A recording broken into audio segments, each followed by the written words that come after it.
بسم اللہ الرحمن الرحیم۔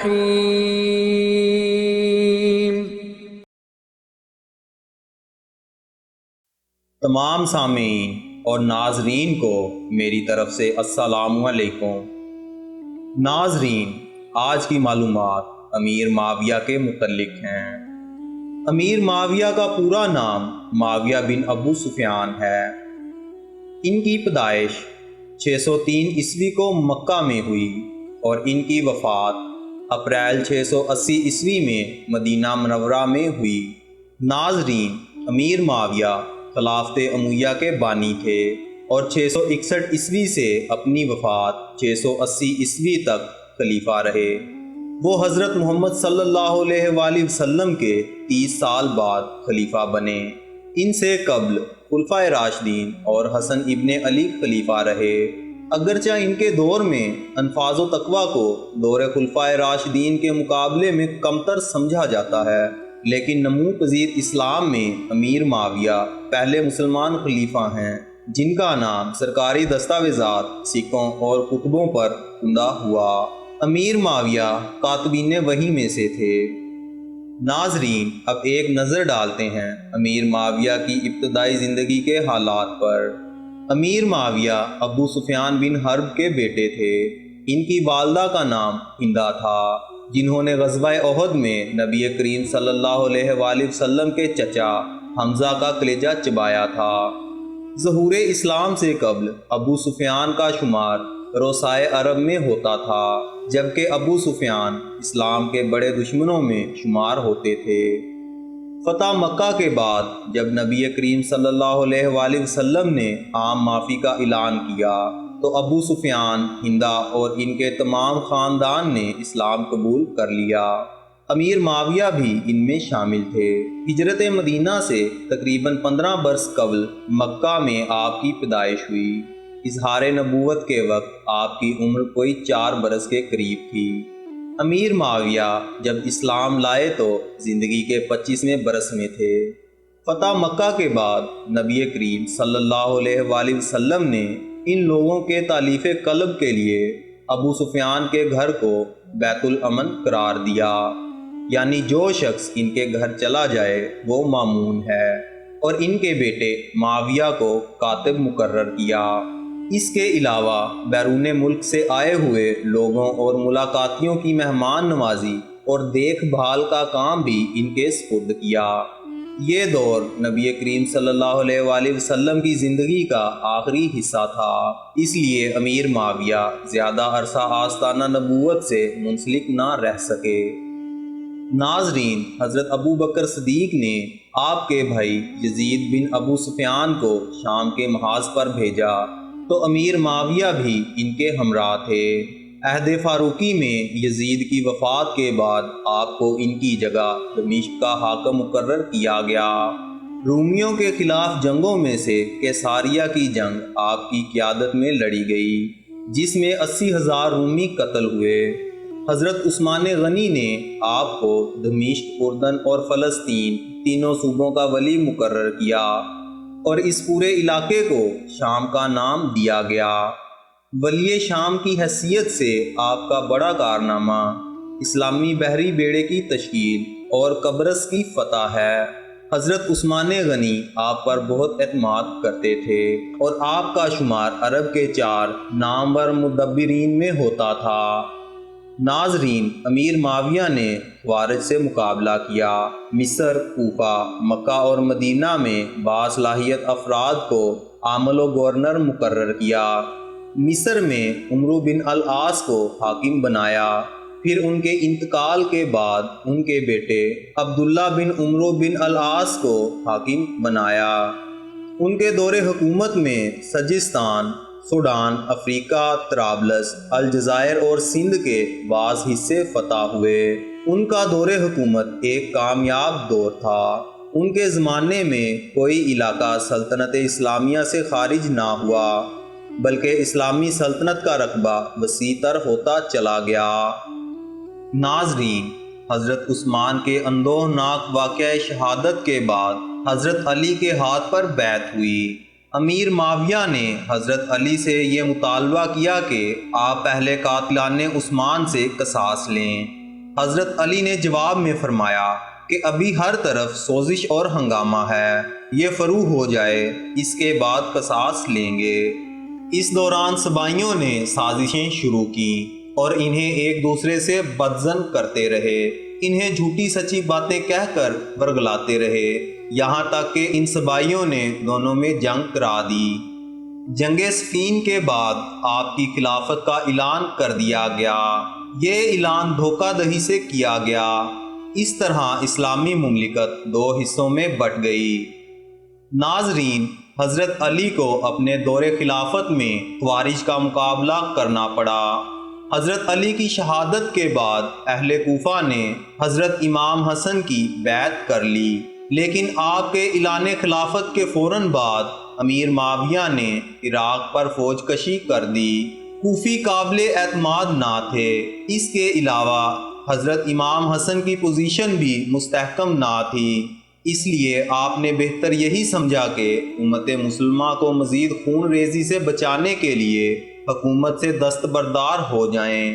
آپ کے اعلان دستبرداری کے بعد 661 عیسوی میں معاویہ نے اپنی خلافت کا اعلان کیا۔ امام حسن نے امیر معاویہ کے ساتھ ایک مفصل صلح نامے کے ساتھ صلح کی، یہاں سے خلفائے راشدین کا خاتمہ ہوا۔ صلح حسن کی اہم شرائط میں سے ایک یہ تھی کہ امیر معاویہ اپنے بعد کسی کو جانشین مقرر نہیں کرے گا۔ ناظرین، مخالفین بنو امیہ میں سب سے زیادہ منظم اور خطرناک گروہ خوارج کا تھا۔ امیر معاویہ کے تخت نشین ہونے کے فوراً بعد 661 عیسوی میں ایک خارجی فسردہ بن نوفل نے کوفہ کے قریب علم بغاوت بلند کیا۔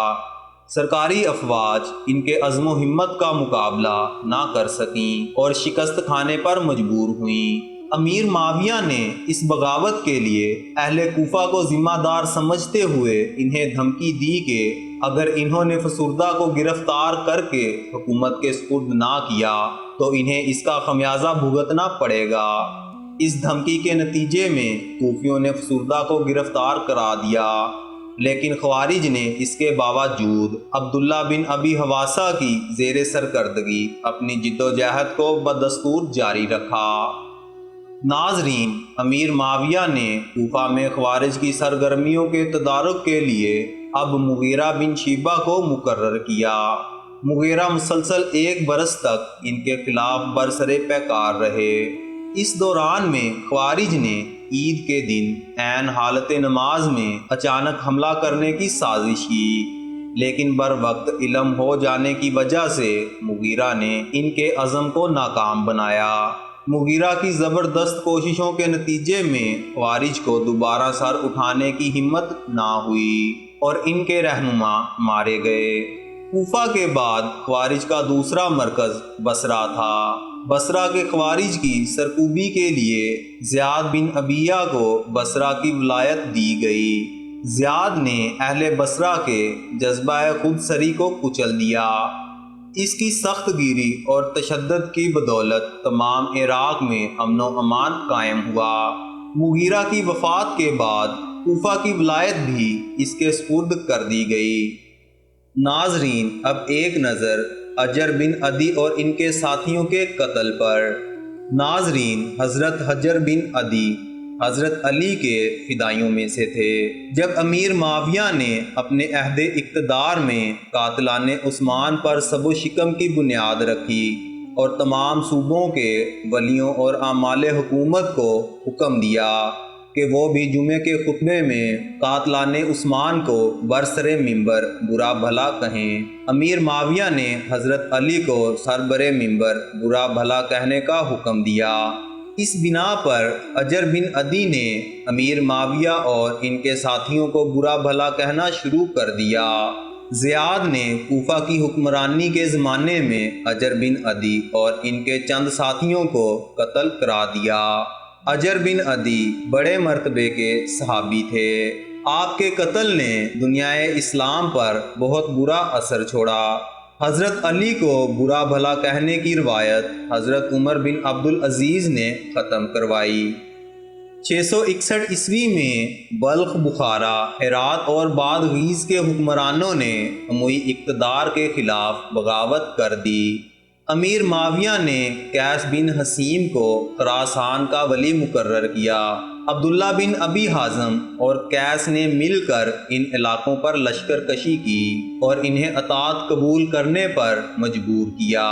663 عیسوی میں کابل کے حکمران نے بغاوت کر دی۔ عبد الرحمن بن سمرہ اس بغاوت کو ختم کرنے پر مامور ہوا۔ اس نے شہر کا محاصرہ کرنے کے بعد فوج کو سنگ باری کا حکم دیا۔ محصورین نے از خود شہر کے پھاٹک کھول دیے۔ اس کے بعد اموی افواج ارد گرد کے علاقوں کو فتح کرتی ہوئیں غزنہ پہنچیں۔ اہل غزنہ نے تھوڑی سی مزاحمت کے بعد شکست قبول کر لی۔ اس طرح بخارا سے لے کر غزنہ اور کابل تک تمام علاقوں کو اموی احاطہ اقتدار میں دوبارہ شامل کر لیا گیا۔ ناظرین، امیر معاویہ کے زمانے میں سندھ پر دو طرفہ حملہ کیا گیا۔ ایک مہم محلب کی کمان میں اور دوسری بلوچستان سے منظر کے زیر سایہ روانہ کی گئی۔ محلب کابل اور قندھار فتح کرتا ہوا سرزمین سندھ میں داخل ہوا۔ دوسری طرف منظر مکران کا علاقہ فتح کرتا ہوا کلات کی طرف آگے بڑھا۔ یہ دونوں مہمیں بہت کامیاب رہیں اور بہت سارا مال غنیمت حاصل کر کے واپس آئیں۔ اس کے بعد یکے بعد دیگرے کئی ایک مہمات روانہ کی گئیں جو کامیاب ہو کر واپس لوٹیں۔ ناظرین، اب ایک نظر امیر معاویہ کی فتوحات پر۔ اگرچہ عبداللہ ابن زیاد کے زمانے میں ترکستان کی فتح کے لیے کئی ایک کامیاب مہمات روانہ کی گئیں، لیکن سعید بن عثمان کی ولایت کوفہ کے زمانے میں ترکستان پر باقاعدہ لشکر کشی کی گئی۔ سعید دریائے جہو پار کر کے اہل سگت کے پایہ تخت تک جا پہنچا۔ ملکہ کبک نے صلح کی خواہش کا اظہار کیا، لیکن سغدیوں نے ملکہ کا ساتھ دینے سے انکار کر دیا اور 1,20,000 فوج لے کر مسلمانوں کے مقابلے کے لیے نکل پڑے۔ بخارا میں دونوں افواج کے درمیان میں زبردست جنگ ہوئی۔ چونکہ سغدی باہمی پھوٹ کا شکار ہو گئے، اس لیے ملکہ صلح کرنے پر مجبور ہوئی۔ بخارا پر قبضہ کے بعد اسلامی لشکر نے سمرقند کا محاصرہ کر لیا۔ اہل سمرقند نے کچھ عرصہ تو مزاحمت کی، لیکن بالآخر 7 لاکھ درہم سالانہ کے وعدے پر صلح کر لی۔ سمرقند کے بعد ترمز کا علاقہ بھی فتح کر لیا گیا۔ اس طرح ترکستان کا بیشتر حصہ اموی سلطنت کا حصہ بن گیا۔ ناظرین، شمالی افریقہ کا بیشتر حصہ خلافت راشدہ کے زمانے میں فتح ہو چکا تھا۔ امیر معاویہ کے زمانے میں ان علاقائی فتوحات میں مزید توسیع کی گئی۔ عمرو بن الاس شمالی افریقہ کے گورنر تھے۔ آپ نے عقبہ بن نافع اور معاویہ بن خدیج کو شمالی افریقہ کی فتح کے لیے نامزد کیا۔ 661 عیسوی میں عقبہ نے شمالی افریقہ پر فوج کشی کر کے طرابلس، تیونس اور الجزائر کے علاقوں پر قبضہ کر لیا اور اس کے بعد بوزانا اور زناتا تک اپنے حلقہ اقتدار کو وسیع کیا۔ 663 عیسوی میں سوڈان پر لشکر کشی کی گئی اور اس کے کثیر حصہ پر قبضہ کر لیا گیا۔ افریقہ کے سرکش بربروں کو کچل دیا گیا اور کیروان کی مشہور چھاؤنی قائم کی گئی تاکہ افریقہ میں مستقل اور پائیدار امن قائم رہے۔ ناظرین، شامی علاقے کے تحفظ کے نقطہ نظر سے جزائر روم کی فتح ضروری تھی۔ اس مقصد کی خاطر اس سے بہت پہلے جزیرہ قبرص فتح کیا جا چکا تھا۔ امیر معاویہ نے اپنے زمانے میں ایک قدم مزید آگے بڑھا کر جزیرہ روڈس پر قبضہ کر لیا۔ یہ اناطولیہ کے قریب جنوب مغرب میں واقع ہے۔ جزیرہ سکلا پر بھی قبضے کی کوشش کی گئی مگر کامیابی نہ ہوئی۔ اس کے بعد 54 ہجری میں جزیرہ ارواڑ پر قبضہ ہوا۔ ناظرین، شام اور مصر پر اسلامی غلبے کے باوجود رومی آئے دن اسلامی سرحدوں پر حملے کرتے تھے، کیونکہ رومیوں کو ایشیائی کوچک اور یورپی مقبوضات پر ابھی تک پوری طرح بالادستی حاصل تھی۔ مشرقی کلیسا کے مرکز کی حیثیت سے بھی بازنطینی حکمران مسیحوں کی امیدوں کا مرکز تھے۔ اس بنا پر وہ اسی کوشش میں لگے رہتے تھے کہ وہ اپنے کھوئے ہوئے علاقے کو دوبارہ حاصل کر لیں۔ رومی حملوں کی روک تھام کے لیے امیر معاویہ نے بالآخر بازنطینی حکومت کے دارالحکومت قسطنطنیہ کی تسخیر کا باقاعدہ منصوبہ بنایا۔ آپ کے اس منصوبے کی اطلاع جب مکہ و مدینہ تک پہنچی تو اکابر صحابہ نے بھی اس میں شمولیت کے لیے آمادگی کا اظہار کیا، کیونکہ رسول اللہ صلی اللہ علیہ وآلہ وسلم نے فاتحین قسطنطنیہ کو مغفرت کی بشارت دی تھی۔ 55 ہجری میں سفیان بن عوف ازدی کو اس فوج کا انچارج بنایا گیا۔ اس مہم میں ابو ایوب انصاری، عبداللہ ابن عمر، عبداللہ ابن عباس اور عبداللہ بن زبیر جیسے مقتدر صحابی بھی شریک ہوئے۔ فوج کے ایک دستے کی کمان امیر معاویہ کے بیٹے یزید کے ہاتھ میں بھی تھی۔ قسطنطنیہ چونکہ مشرقی کلیسا کا مرکز تھا، اس لیے رومیوں نے بھی اس کے دفاع کے زبردست انتظامات کر رکھے تھے۔ محاصرے کے دوران شہر کی بلند فصیل سے انہوں نے مسلمانوں پر آگ کے گولے برسائے، جس کی وجہ سے مسلمانوں کو سخت جانی نقصان اٹھانا پڑا۔ جب کامیابی کی صورت نظر نہ آئی تو محاصرہ اٹھانے کا حکم دیا گیا۔ یہ حملہ اگرچہ ناکام رہا، لیکن رومیوں پر اس قدر خوف طاری رہا کہ آئندہ کئی برسوں تک انہوں نے مسلمانوں کے خلاف کوئی جارحانہ کارروائی نہ کی۔ ناظرین، اس محاصرے کے دوران مشہور صحابی ابو ایوب انصاری وفات پا گئے۔ مسلمانوں نے آپ کو شہر کی فصیل کے نیچے لے جا کر دفن کر دیا۔ مسلمانوں نے رومیوں کو خبردار کر دیا کہ وہ لاش کی یا مزار کی بے حرمتی نہ کریں، ورنہ اس کے نتائج اچھے نہ ہوں گے۔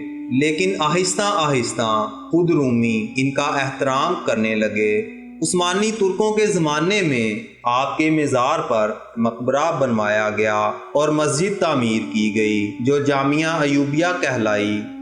ناظرین، امیر معاویہ کی زندگی کے متعلق مزید معلومات حاصل کرنے کے لیے ویڈیو کا دوسرا پارٹ دیکھنا مت بھولیں۔ اب اسی کے ساتھ اجازت چاہوں گا کہ آپ کو آج کی ہماری معلوماتی ویڈیو پسند آئی ہوگی۔